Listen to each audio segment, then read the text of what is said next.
All these are but various names.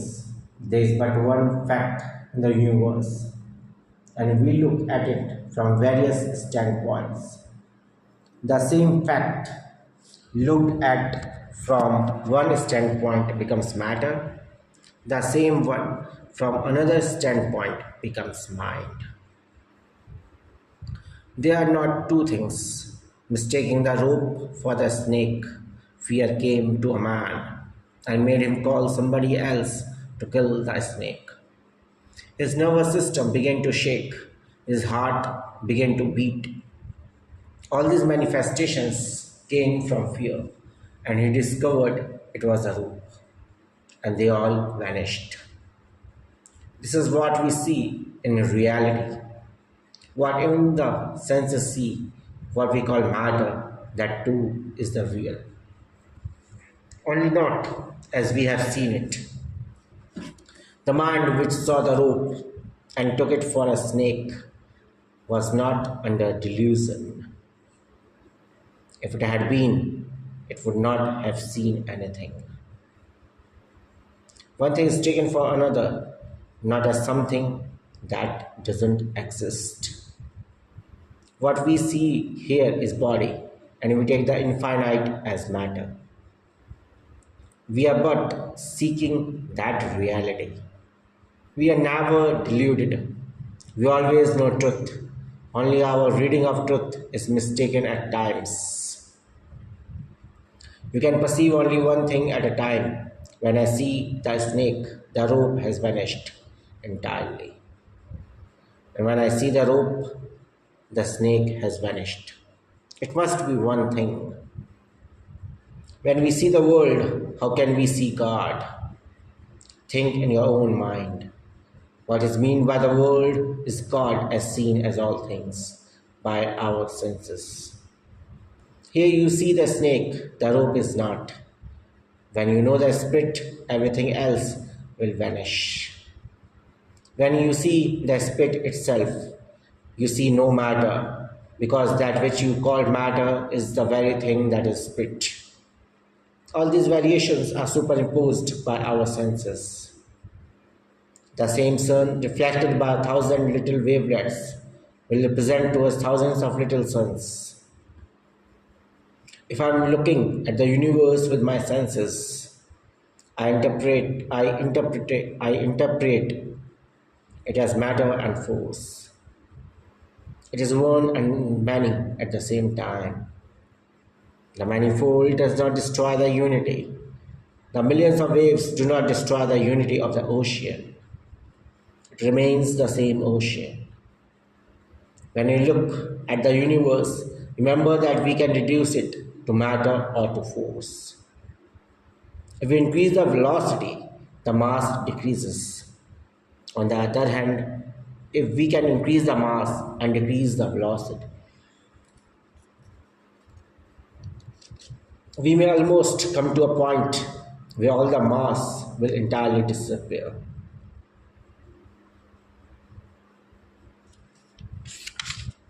Matter cannot be said to cause force, nor can force be the cause of matter. Both are so related that one may disappear in the other. There must be a third factor, and that third something is the mind. You cannot produce the universe from matter, neither from force. Mind is something which is neither force nor matter, yet begetting force and matter all the time. In the long run, mind is begetting all force, and that is what is meant by the universal mind, the sum total of all minds. Everyone is creating, and in the sum total of all these creations, you have the universe, unity in diversity. It is one, and it is many at the same time.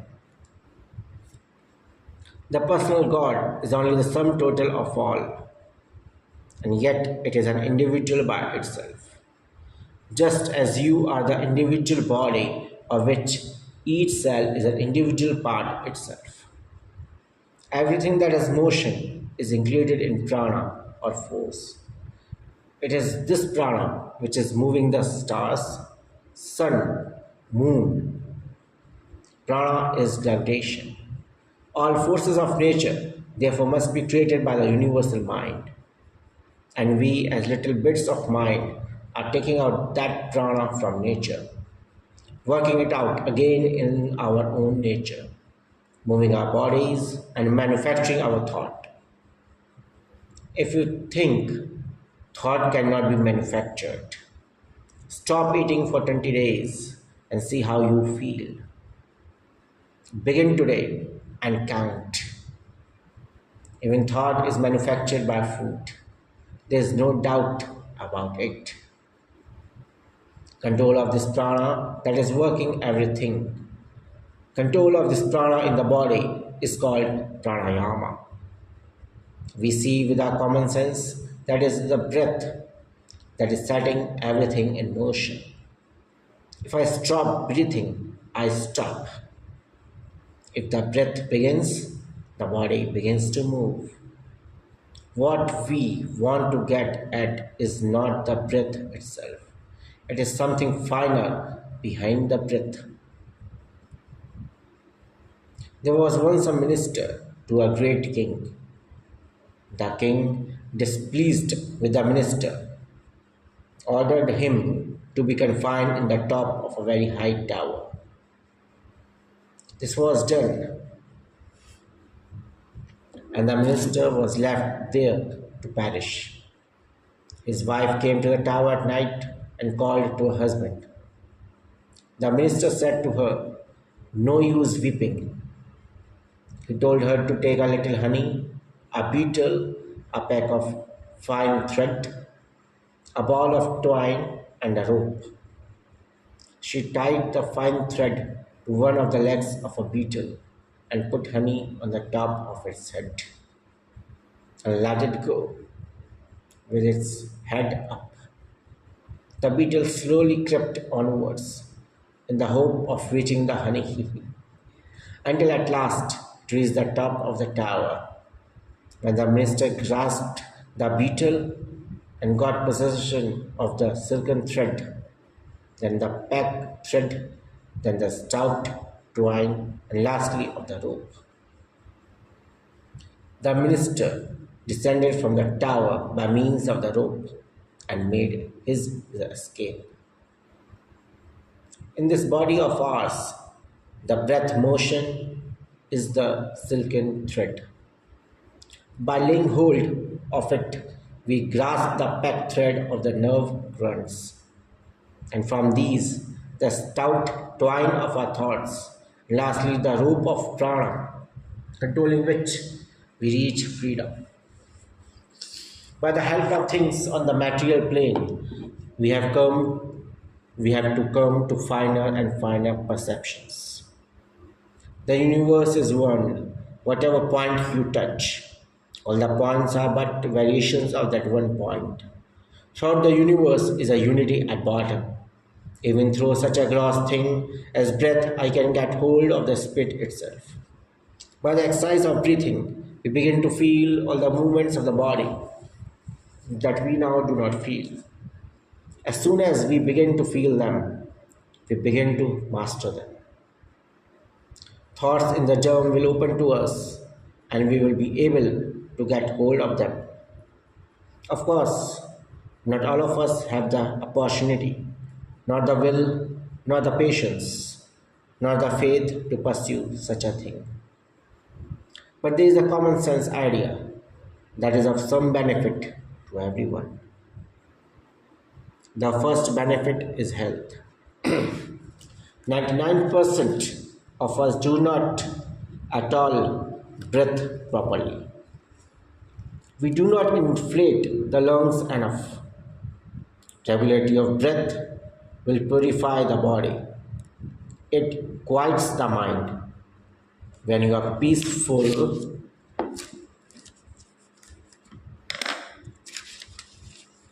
the breath is going on peacefully. It is rhythmic. If the breath is rhythmic, you must be peaceful. When the mind is disturbed, the breath is broken.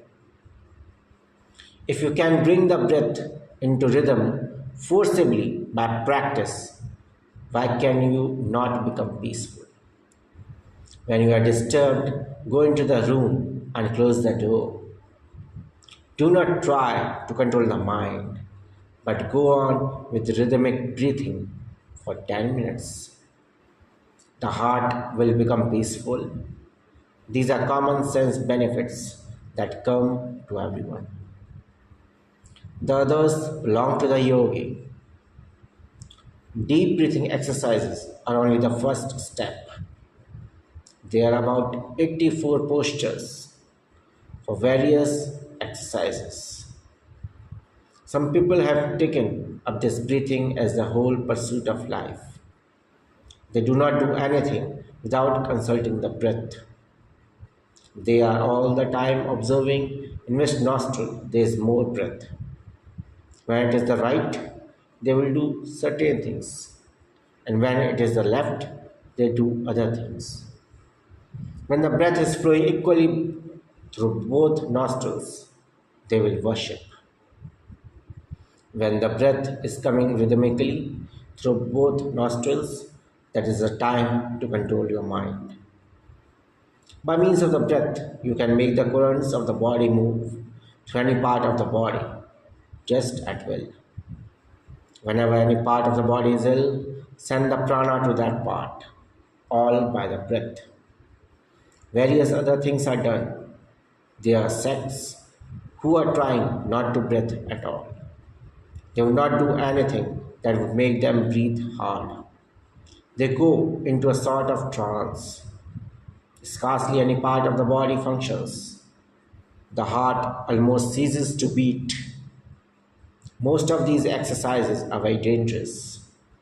The higher methods are for acquiring higher powers. They are whole sects trying to laden the whole body by withdrawal of breath, and then they will rise up in the air. I have never seen anyone rise. I have never seen anyone fly through the air, but the books say so. I do not pretend to know everything. All the time I am seeing most wonderful things. Once I observed a man bringing out fruits and flowers, etc., out of nowhere. The yogi, when he becomes perfect, can make his body so small it will pass through this wall, this very body. He can become so heavy, 200 persons cannot lift him. He will be able to fly through the air if he likes. But nobody can be as powerful as God Himself. If they could, and one created, another would destroy. This is in the books. I can hardly believe them, nor do I disbelieve them. What I have seen, I take. If the study of things in this world is possible, it is not by competition, it is by regulating the mind. Western people say that is our nature, we cannot help it.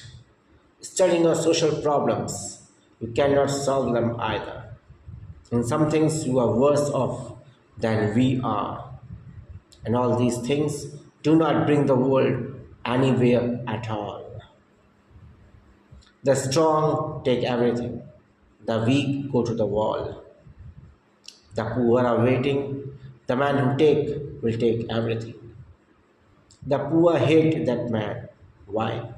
Because they are waiting their turn. All the systems they invent, they all teach the same thing.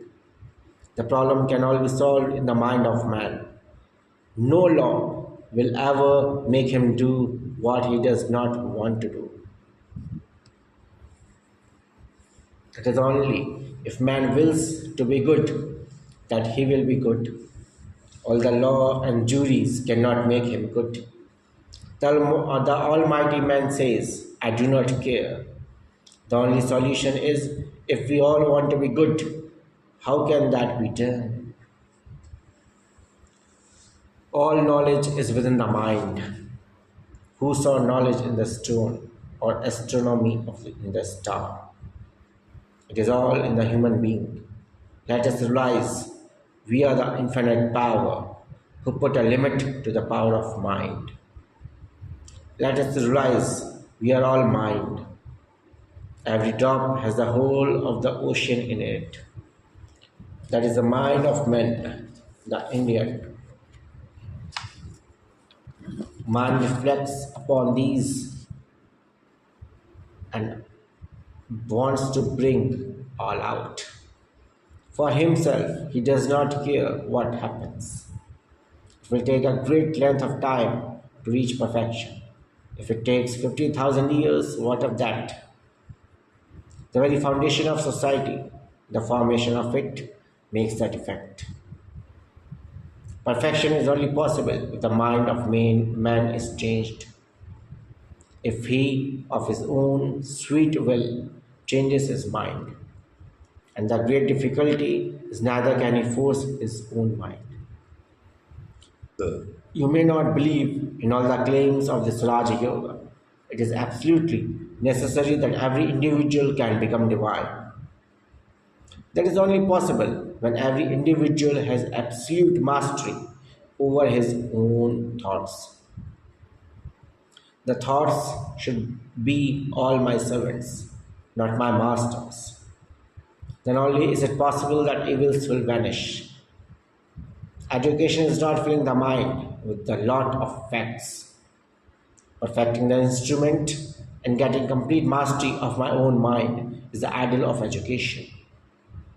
If I want to concentrate my mind upon a point, it goes there. And the moment I call, it is free again. That is the great difficulty.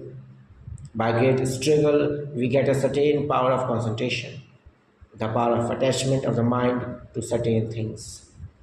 But then there is not the power of detachment. I would give half my life to take my mind off that object. I cannot.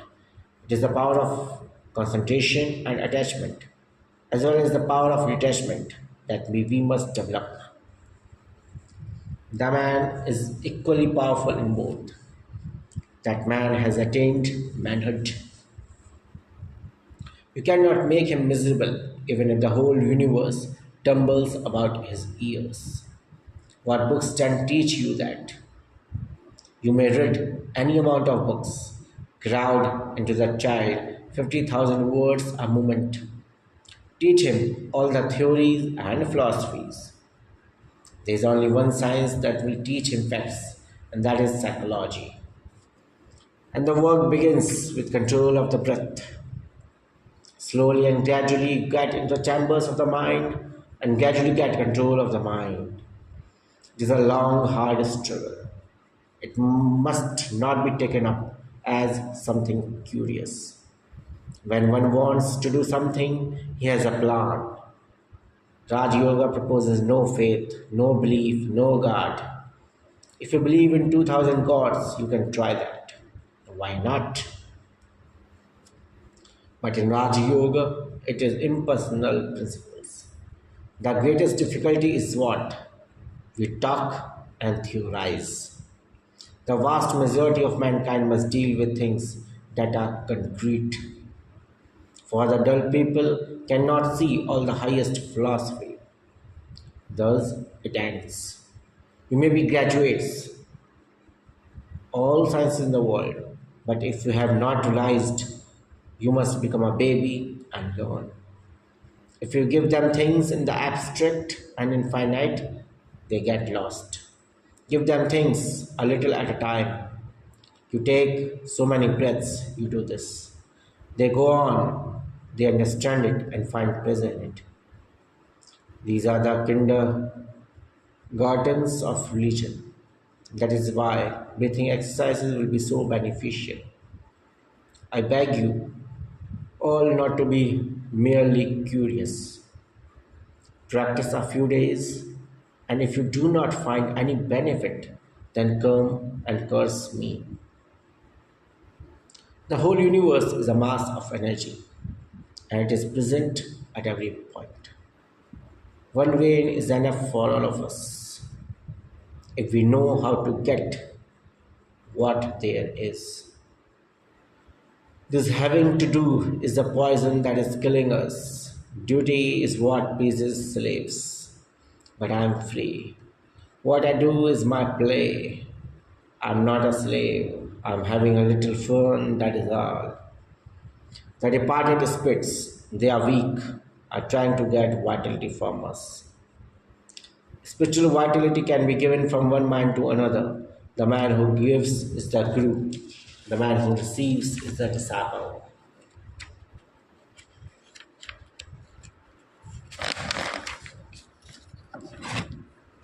That is the only spiritual truth is brought into the world. At death, all the senses go into the mind and the mind goes into prana, vitality. The soul goes out and carries part of the mind out with him.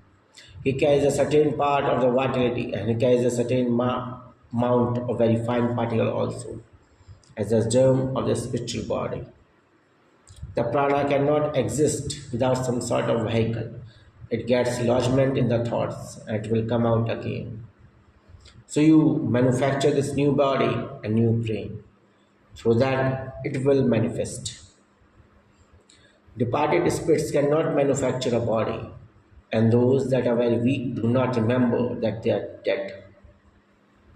They try to get more enjoyment from this spirit life by getting into the bodies of others. And any person who opens his body to them runs a terrible risk. They seek his vitality. In this world, nothing is permanent except God. Salvation means knowing the truth. We do not become anything. We are what we are. Salvation by faith and not by work. It is a question of knowledge. You must know what you are, and it is done. Their dream vanishes. This you are dreaming here. When they die, they go to the heaven. They live in that dream and they take a nice body and they are good people. All these have vanished from me. This time I will not go through all this paraphernalia. He tries to get knowledge and struggles hard. And he sees what a dream, what a nightmare this is, and working up heavens and worlds and wars. He laughs at it, according to Swami Vivekananda, his second visit to the West. This address was delivered on 29th March 1900 under title Science of Breathing. The Science of Breathing. Om Purnamada Purnamidam Purnat Purnamadachyate Purnasya Purnamadaya Purnamevavashishyate. Om Shanti Shanti Shanti.